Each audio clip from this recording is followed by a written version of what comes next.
I want you to expand on this a bit because I am aware that there are people of African descent in India, in Pakistan, in Sri Lanka. The popular image in modern media doesn't project that. But I am very much aware that there are indigenous people of African descent in Asia. The Andaman Islands, you say there are people of African descent. Could you expand on that a bit? Share with us, because that is not something we understand in the Caribbean. The people of the islands, actually the Andaman and Nicobar Islands, yes, as far as we know, they were not brought there as slaves or anything like that. So they are indigenous to the islands, and there's a very long chain of islands. And some of the people who live on some of the islands, some of the other tribes are more of, I guess, South Asian or Asian ancestry. I'm not sure what the politically correct word is, but Chinese people and that sort of Asian ancestry. And they have not, as far as I know, the tribes do not intermingle very much. One thing I would like to say, yes, people often forget that all of us originally are African. It's the mother country where human beings came from. And I think, unfortunately, people forget that a little. And so, of course, people of African descent are everywhere. They came to the islands a long time ago. And I think also, if I can be quite political, I think that we often hear this thing, history is written by the victors. Yes, history is written by the victors. Also, history is erased by the victors. And I think there's so much we don't learn about. And so much of science, and I can say this as a scientist, so much of science comes from people that are not white males, but when you talk about science, you always think of white males. And you think of explorers and discoverers, and you think of them as white people. And well, the islands, the Andaman Islands, were obviously discovered by African people a long time ago. And yes, by the way, just also wanted to say they were not brought as slaves, they discovered it. They were the first explorers because, hello, how did they get there? Because they had no technology? I don't think so. I don't think they flew. I think, they did some things very smart, very intelligent to get there and live there for so long successfully in that environment. And they have done that. And yeah, I don't know what else I can add to that conversation, but there you are. It's a very interesting conversation. It reminds me of an African quote that says that you'll get a different perspective of the hunt when it's told from the side of the lion. You always get the perspective of the hunter. Yeah.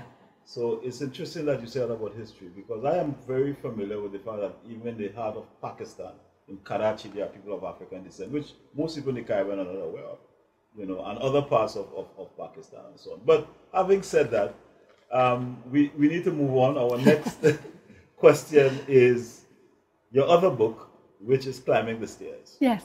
Right, which is the book that captivated my attention. Yes. That made me want to bring you to Trinidad. Yeah. So for my own sake, I would like you to share with us what motivated you, what is the inspiration for writing Climbing the Stairs?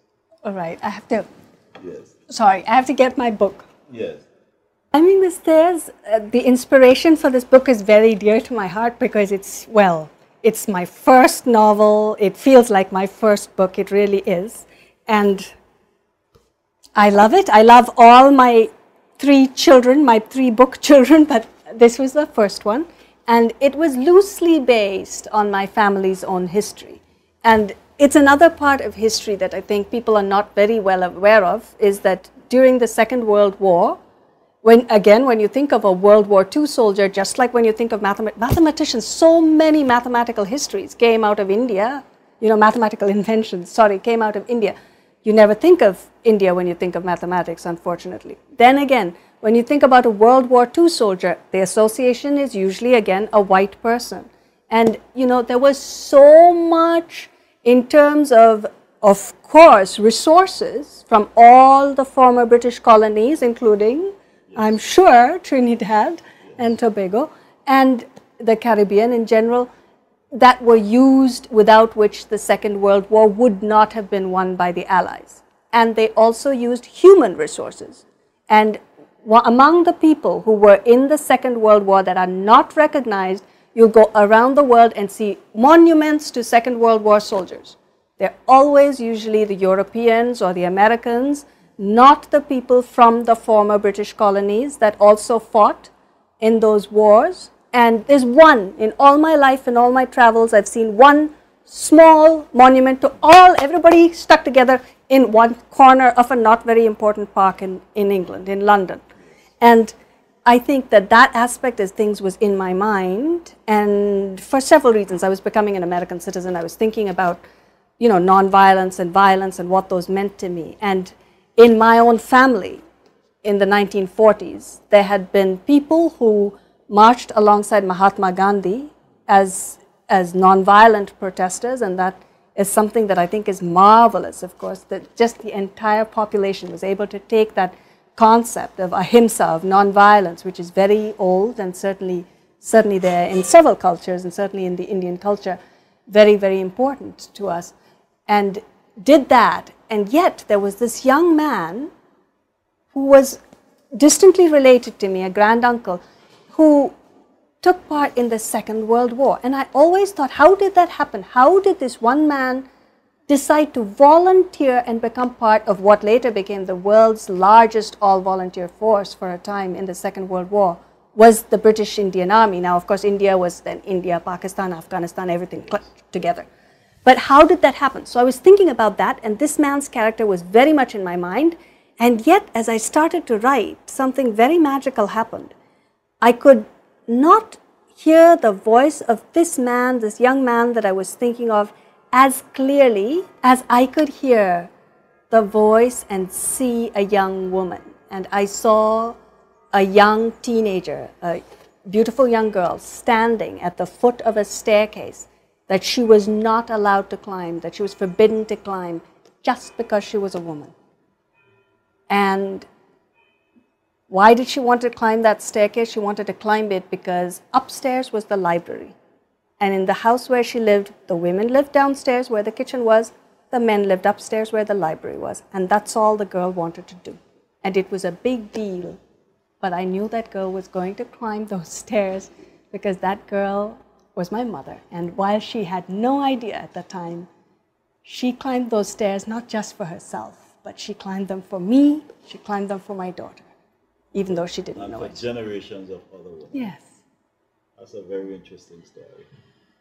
And the question, your third book, which is the one that we now have here, yes, A Time to Dance. And I peeped at it. It's about Veda, yes, a girl who dances, who lost her leg. I also understood from reading the press clips that it was influenced by sort of what happened with the Boston bombing. yeah. And it was a very interesting take when I looked at this book, that you literally took something that happened in one country, and I guess it was artistic license, and created an Indian story out of something that happened in America. Would you want to expand on that, please? Sure. Yes. First of all, Yes. the clips, sometimes you shouldn't trust the media. Yes. And that wherever you read it was wrong. Was because wrong, okay. actually what happened was this, this novel I started to write.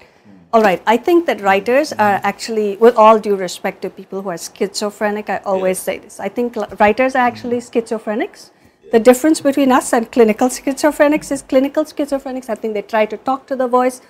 Writers, we hear voices in our heads, we reach for something to write with. Oh, and we'll just listen.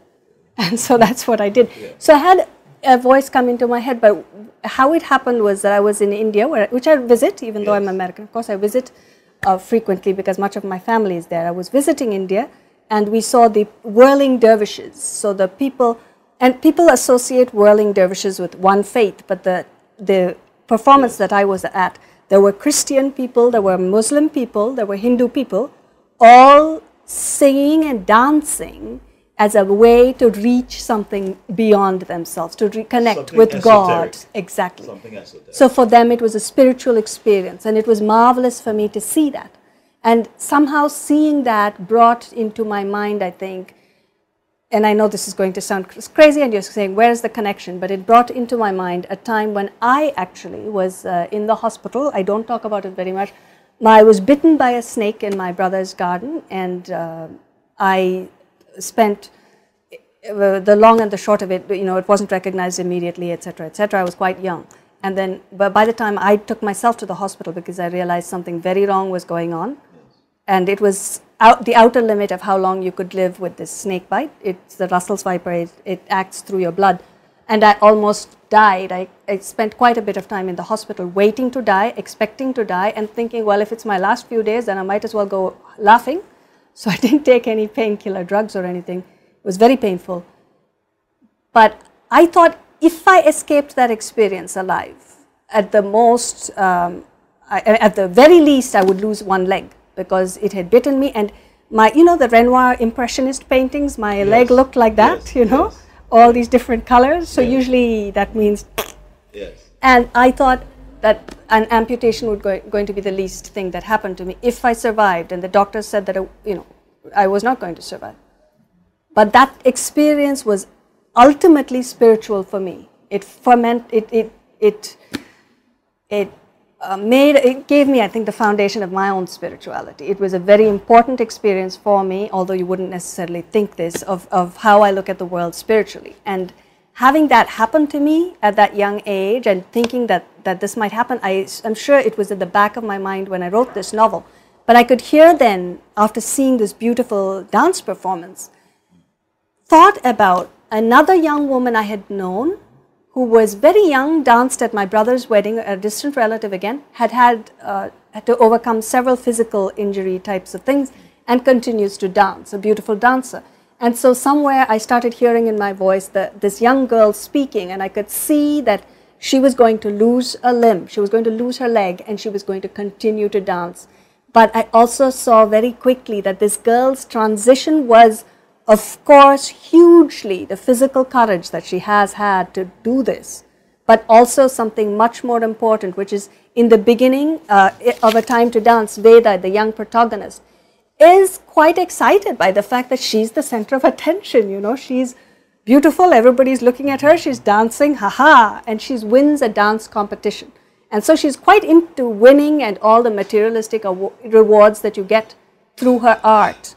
And she grows from that into something more. She grows into a person who is centered, and her ultimate gift comes from that centeredness. And I was delighted, I have to say. I am always delighted, I guess, when I get starred reviews, but so far the book has got 4 starred reviews, and the reviewers wrote things that made me want to cry because they got that. They got that this was a book that was about how this differently abled young lady also reaches a certain sense of spirituality. She grows in it. And I hope, I have to say this, I hope that she'll be also in my mind always, because sometimes I think as an author you don't get a whole lot of rewards really the way that, or a whole lot of respect even necessarily in society.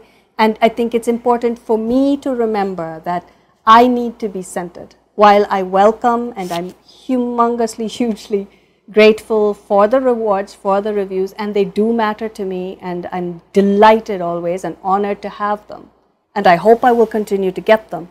I also need to realize that the reason that I write is something far deeper. For me, it is a spiritual connection. And I want to remember that, and I want to write from that. Well said, Dr. Venkatraman. I have 2 questions. The other question is, what would you say to a young person who wants to start a career in writing? I would say don't be like me. I gave up my career in oceanography to a large degree, and I switched to writing. And I think it's important to be courageous when you write. My 3 novels, I like to think that the bond that they all share is that they are excellent in terms of writing and all of that, in terms of quality, but they're very differently written. So I think I took courageous, I played to experiment with my writing, but I think courage and stupidity are a very thin line between those two. And I think in life you should be courageous but not stupid. And I was a little stupid because I left my job in a way, or moved quite a bit away from it to write. And I don't think that's something everybody should do, because writing is not a very financially secure, secure position, because you never know how it's going to go. And I think you should think about it very carefully, and certainly by all means write. And if at some point you do switch, go ahead, but be in a way, I was also not that irresponsible. I have a doctorate in oceanography. I've taught, I've done research. I know that if for some reason I need to do something else to earn my daily bread, I can. And I think that's very important. And I also think that sometimes people who go a little bit too much into writing from the time they're very young gets a little self-obsessed, you know, and take their work a little too, oh, this is my art, you can't touch it, a little too neurotically that way, and that's not good. Yes. And my final question to you is, you have been in Trinidad for one day. Yes. What are your impressions of our country, and what are your impressions of our community of Mayaro so far? After one day, which I slept not even one day, because I landed here last night at 8 o'clock, so less than 24 hours. It's beautiful, and everybody I've met has been welcoming and lovely and warm and happy, so I hope they'll continue to be that way after they see me the rest of this week. And I really hope that they will invite me back. Yes, we will. Dr. Venkatraman, it's been a pleasure speaking with you. I am very happy that you came to Trinidad. The information you shared was astounding, to say the least. And I am sure that in the days that you are here in Trinidad, you would have developed a lot of fans. We thank you again, and we do look forward to having you. There is no doubt that you have an open invitation to return to Trinidad. Mm-hmm. I can speak on behalf of myself and my colleagues. We look forward to your other events, the readings and the book signings, and from the bottom of our heart, we thank you for accepting our invitation to visit Trinidad today. Thank you. It was an honor. It really is an honor to be here. Thank you. Thank you.